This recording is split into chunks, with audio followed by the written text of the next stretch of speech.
नारायण नारायण लक्ष्मी नारायण नारायण नारायण लक्ष्मी नारायण भजमर नारायण नारायण विष्णु नारायण नारायण नारायण। विष्णु भगवान की जय, बोल शंकर भगवान की जय, बोल माँ गंगा तेरी सदा ही जय, बोल कार्तिक भगवान की जय, तुलसा महारानी की जय। कथा प्रारंभ होते हैं, सुनो श्रोत कर ध्यान, श्री राम ते लक्ष्मण जानकी सदा करो कल्याण। सियावर राम जय जय राम, मेरे प्रभु राम जय जय राम।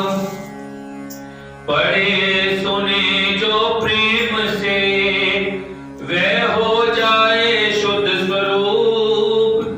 यह 28वां अध्याय कार्तिक कहे अनूप।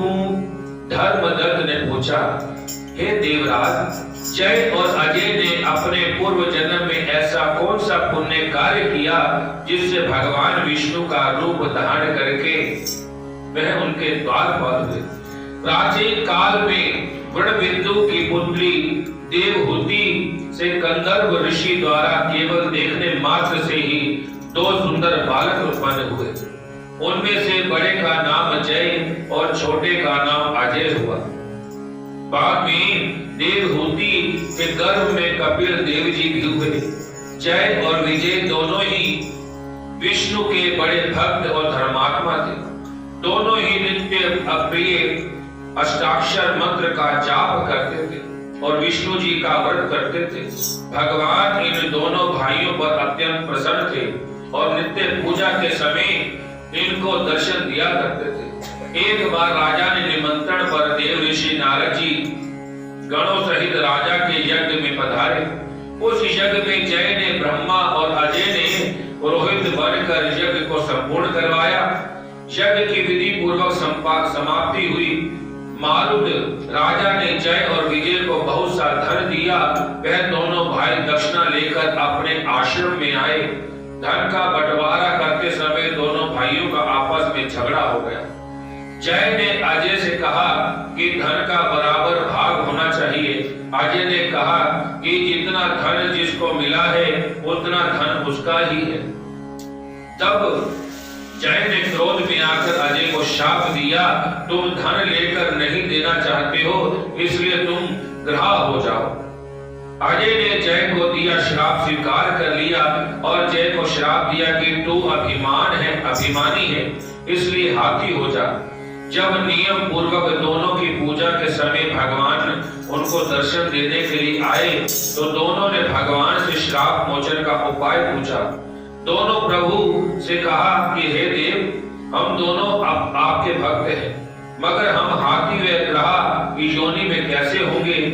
हे कृपा सागर, श्राप हमारा उद्धार कीजिए। भगवान विष्णु कहने लगे, मेरे भक्तों की वाणी कभी असत्य नहीं होती है।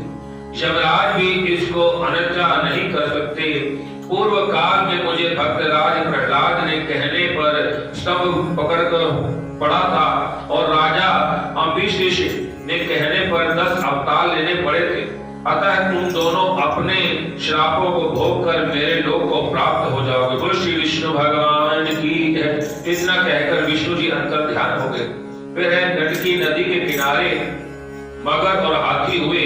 पूर्व जन्म का स्मरण करके इस योनि में श्री भगवान विष्णु के व्रत के नियम करते रहे। एक दिन कार्तिक की पूर्णिमा को वह हाथी स्नान करने गंडकी नदी में गया। तब पिछले जन्म का श्राप स्मरण करके मगर ने हाथी का पांव पकड़ लिया तो हाथी ने विष्णु भगवान का स्मरण किया। फिर क्या था, परंतु ही शंख चक्र गदा पद्मधारी भगवान ने अपने सुदर्शन चक्र द्वारा उन दोनों को अपने जैसा रूप देकर उन्हें वैकुंठ धाम में ले गए। श्री विष्णु भगवान की जय। उसी दिन से उस स्थान का नाम हरि क्षेत्र प्रसिद्ध हुआ। चक्र के आघात से वहां पर पत्थरों के चिन्ह बने हुए हैं। वह दोनों जय और विजय के नाम से आज तक संसार में प्रसिद्ध है। हे प्रिय, आपने विष्णु के द्वारपालों के संबंध में जो प्रश्न किया था उनका विस्तार पूर्वक उत्तर मैंने दिया है। इसलिए हे द्विज, तुम भी ईर्ष्या और द्वेष का त्याग करके नित्य भगवान विष्णु का व्रत करो। जगत के प्रत्येक जीव की समदृष्टि को देखो। तुला, मकर, मेष संक्रांति में नित्य स्नान किया करो। तुलसी वन की रक्षा किया करो। एकादशी व्रत किया करो। गौ, ब्राह्मण, वैष्णवों की सेवा के लिए हर समय तैयार रहा करो। व्रत करने वालों को मसूर की दाल, बैंगन, साग का भी प्रयोग नहीं करना चाहिए। यानी कि कार्तिक मास में बैंगन नहीं खाना चाहिए। साडी मेरे मामा जी सी वो कथा करते थे, खाने के गंदे से मामे नु की बैंगन का भरता बनाते। कथा तुसी कह रहे थे, कहते वो पब्लिक बस जाएगा, मैं इसलिए भरता खाना वो गालियां आती है जो कथा पढ़ना। भगवान विष्णु को प्रसन्न करने वाले इस व्रत के समान फल देने वाला तीर्थ, दान और यज्ञ दूसरा कोई नहीं है। हे विप्र, तुम धन्य हो, क्योंकि तुमने विष्णु को प्रसन्न करने वाला व्रत किया, जिसका आधा फल तुमने कलह को दिया। उसके बाद हम कलह को वैकुंठ धाम में ले जा रहे हैं। तब नारद ने कहा कि हे राजन, इस प्रकार धर्मदत्त को विष्णु भक्ति का उपदेश देकर कलह को साथ लेकर विष्णु पार्षद वैकुंठ धाम को चले गए। धर्मदत्त भी अपने आदेश अनुसार विष्णु के व्रत में तल्लीन हो गया। जब उसका देहांत हुआ तो वह अपनी स्त्री के साथ विष्णु लोक गया।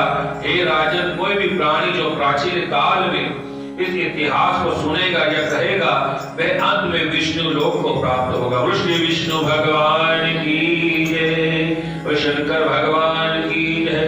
बोल मात गंगा तेरी सदा ही जय। कथा विसर्जन होते है, सुनो श्रोताधर ध्यान।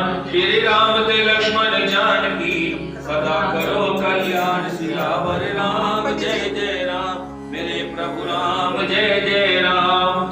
भज मन नारायण नारायण नारायण, भज मन नारायण नारायण नारायण।